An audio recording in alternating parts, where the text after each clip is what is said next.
That's correct. It is Alton. Ace of Cakes. That's Duff. Duff Goldman. Duff Goldman. He's That's awesome, correct. too. Obviously, you like the cake one. Oh, I love baking stuff. So delicious. Those are the ones You I like never baking want. and you've yet not brought us anything to eat. I know. James always yells at me, but I'm like, I just like watching, not making. So you're going to make something for us soon. I would not hold your breath. You will die. All right. I need any 3 judges on Chopped. Oh, there's a bunch of them. Yep. Any 3 will do. Isn't Flay on there? Not usually. typically. Michael Murphy is on I'm there. looking for more of the common The ones. the ones that are always More there. common ones, yes. Burrell has been on there. I don't think Jeffrey Burrell is Zakarian. I actually told myself I had to look this up because there's a lot of it. Arone. There's more on this one, so I had to look it up. Yeah, there's a ton that have been on there. Aaron Sanchez, is that his last name? Oh, wow, that is a lot. Aaron Sanchez, yes. And yeah, it's Zakarian too, right? Uh-huh. Jeffrey Zakarian, sure. Yeah, Michael Murphy's been on there quite a bit. No, who's that other lady I'm not fond of? It's probably the same one I'm not. There's one lady that just drives me nuts on that show. What does she look like? And the thing is, every time I've seen her like in a celebrity thing, she is always winning. She must be really, really Really, because there's one of the female judges that I do not like at all. The other one is probably my favorite one. I don't know why. I love her. Who was your favorite? Amanda Yeah, Freitag, I do like her. Freitag. She seems very she just makes me pleasant. smile. I know, she just makes me smile. I just want her to talk to me all the time. Because it shows She just seems like she's very positive all the time. I love her. Yeah, but I'm sure that we just like Yes, someone. that Is one. that the one you guys don't I like? cannot Who? stand Alex Garnaschelli. Alex. Oh, Yeah. Garnaschelli. yeah. Yeah, but I have That's- seen her on so many things where she wins when it's like, against other celebrities. Yeah, she may be good. I just don't like her She personality. must be. You know, it's kind of like, oh, by the way, I purposely left off Guy Fieri off this list because I don't like him. I love love him. Guy. He's not a. He's not a chef, though. He's not On on this the, episode he's not a judge of right Diners, You're not a Dragons, chef. No. and I meant off the Dimes. quiz. Oh. But the thing is, Guy Fieri's not a chef. You're not a chef. He's just like a critic or something like that. Like, he's actually not a chef. Now I actually went to his restaurant out in Who? near Napa Valley. Guy Fieri? Yeah, it was terrible. Yeah, because I think he owns we restaurants. really just Really? did not like it. Yeah, but because I think he owns restaurants. He's just not a chef. He's just a restaurateur. You know what one of my favorite shows is? Oh, by the way, Man we all- versus Food. Chris Santos was also on there. I love that That's show. a good show. And Man then versus Food, I'm not yeah. sure how to pronounce her last name, but Manit. What's the guy's name? Schwan? Adam. something. He lost a bunch of weight too Yeah. because I think he was having health issues. What was that guy's name? Man versus Food. Adam. Something. I'm gonna have to look it up now. Yeah, look it up, Rachel. I'm not sure. Last thing I have for you guys, I need any of the 2 main judges, or I'm sorry, any of the Richmond. 2, Richmond. Sorry, there it is. any 2 of the 3 judges on Cutthroat Kitchen. One of these guys, actually, I like all of them. I do too. I like every single judge on this show. There's the one real strange dude, the bald guy. Yeah, I love him though. I don't Yeah, know he's- their names, he's- though. I love all 3 of I them. can't remember the names, and I like the female who's on there a lot. Yes, I love all of them. And then there's the Asian guy. He's amazing. Yeah, he's funny. He's as heck. amazing. Yeah, we're not going to come up with these. All right, Jet Tila, Yeah, that's the Asian one, obviously. Antonia LaFaso. Right. She's awesome. And then Simon Simon. Majumdar. Majumdar. That's Yeah. tough. He's the tough one. He's not He's the a little judge bit, I would want. he's a bit of a critic. Yes, he is. Yeah, Jet is awesome though, and Antonia is pretty good too. So Did you ever watch the ones where they actually, like after the after shows, where they would show the judges what exactly they had to go through and sort of put them through the paces? That's pretty funny because then it's like, oh my god, how did they even cook what they cooked? hey, Cutthroat Kitchen's an incredible show that people were able to do a lot with. Yeah, very I finally gave it a shot and started watching some of it, and I was just like, "What?" Oh man, awesome. some of them are crazy. I had to watch someone make some kind of I can't remember what they had to make, but it basically using like a cupcake, the muffin pan, Yeah, as their heating source. They had to make all these individual Yeah. things just to heat them up. It was crazy. Like, I like the one where they took. It was like a oh wait, caricature of. they had to use a loaf of bread as their heating vessel. What?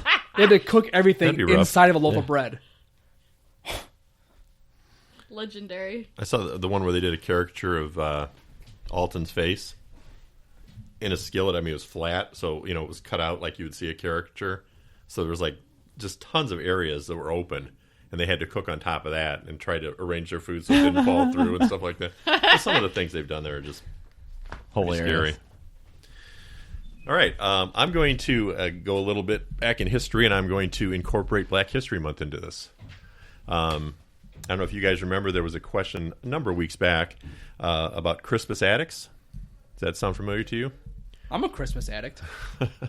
Very good. Crispus, that's Crispus, and Attucks, just like the what's above our head where the insulation, except it's spelled Attucks.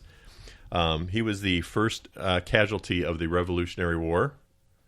He was killed in the Boston Massacre, and he was also an African American. So we're going to tie all this together.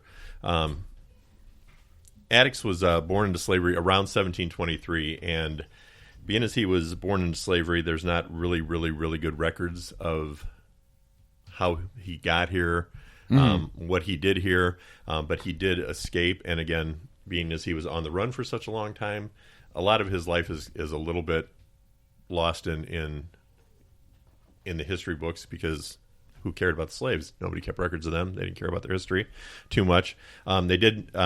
They think that his father was named Prince Younger, who was an American, or a slave that was shipped to America from Africa.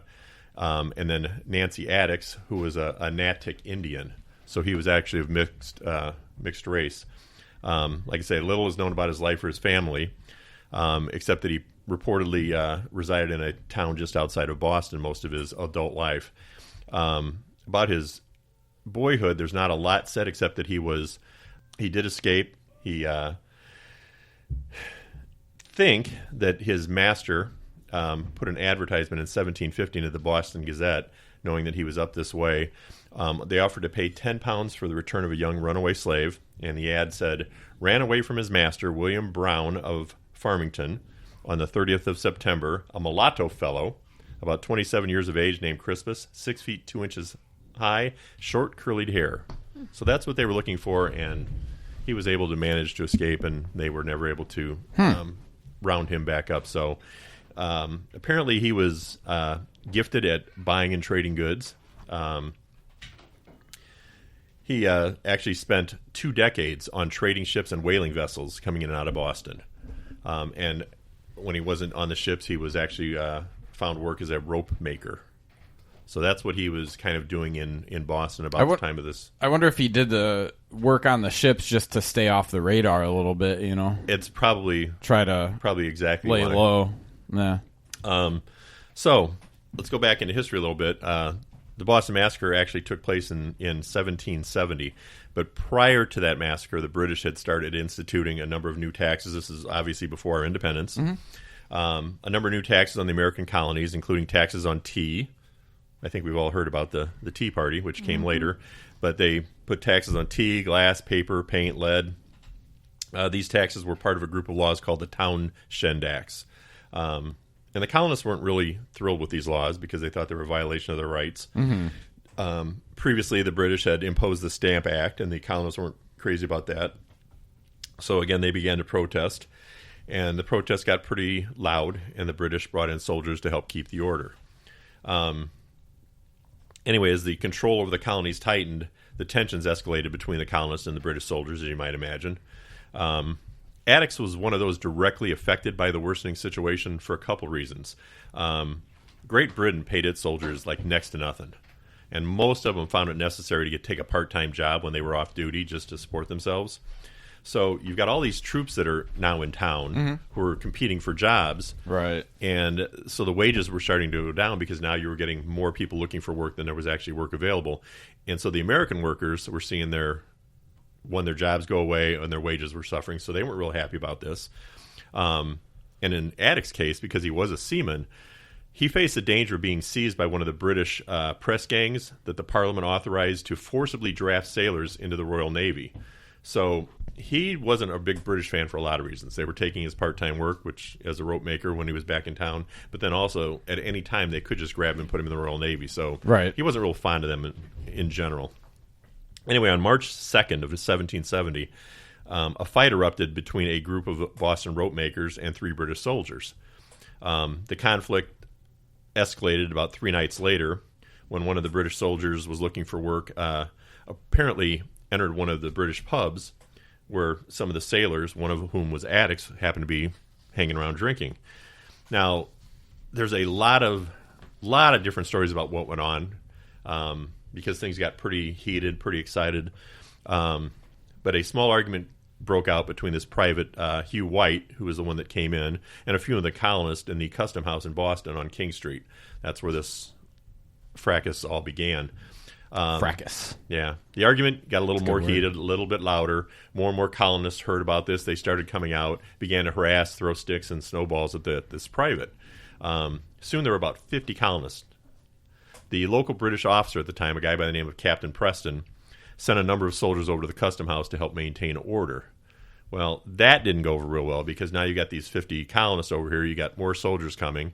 They began to shout at the soldiers, daring them to fire. The captain finally showed up and tried to get everybody just kind of disperse. And as he was doing this, one of the crowd threw an object, struck one of the soldiers, a guy by the name of Montgomery, knocked him down, and he fired into the crowd. Oof. Well, after a few seconds of everybody being stunned, a number of the other soldiers also fired into the crowd as well. 3 of the colonists were killed immediately, and 2 more died from their wounds a little bit later. So, that much they know for sure. What exactly happened is... Right. Depending on whose testimony you heard and whose story you heard, things different. But at the trial, it was said that Attucks was at the front of the mob that went to confront the British soldiers. And his defiance actually took a lot of courage because, one, he'd escaped slavery, so he faced the risk of being arrested and returned to his slave owner. But instead of doing the prudent thing and backing away, according to the testimony, he brandished 2 wood sticks, one of which he gave to a witness by the name of Patrick Keaton. Another witness, who was another enslaved man by the name of Andrews, actually quoted as described Attucks as a stout man who stepped into the fray swinging his stick at Captain Preston, then knocking away a soldier's gun, hitting him in the face or head. And according to this Andrews, Attucks grabbed the soldier's bayonet in his other hand, then yelled for the crowd to kill the dogs, knock them over. Just moments before the soldier regained control of his gun and shot him. And that killing made him the first casualty of the American Revolution. Now, the colonists were a little bit worried. You know, there were 8 soldiers that were arrested immediately thereafter. But the colonists were a little bit worried, at least the head of the colonists were worried about just hanging these guys because they don't want to incite the British and have them send a whole lot more soldiers. Right.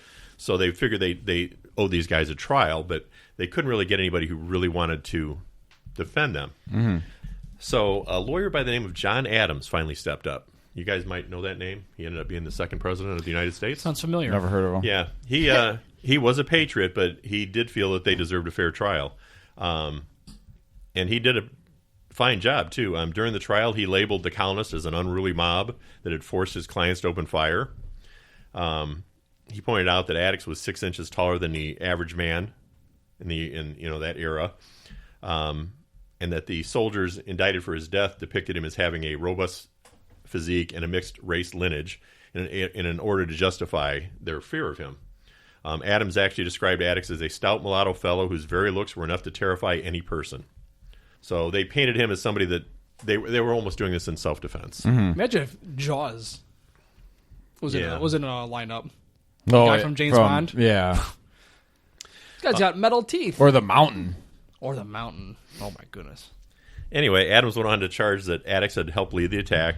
I wonder who's taller. But debate raged. Again, you had so much going on. Another guy who you might have heard of, a guy by the name of Sam Adams, actually put down his beer and claimed that Attucks was simply leaning on a stick when the gunshots erupted. In the end, the jury acquitted the soldiers of the murder of the deaths of the 5 Americans, though 2 of them, including Montgomery, were convicted of a lesser crime of manslaughter, and they were branded on their hands as punishment and then released. So, not sure what the brand was. But the Boston Massacre had a major impact on relationships between Britain and the American colonists. They should have branded like a "kick me" sign on the back of them. On the back of them? Yeah. That probably would not have gone well.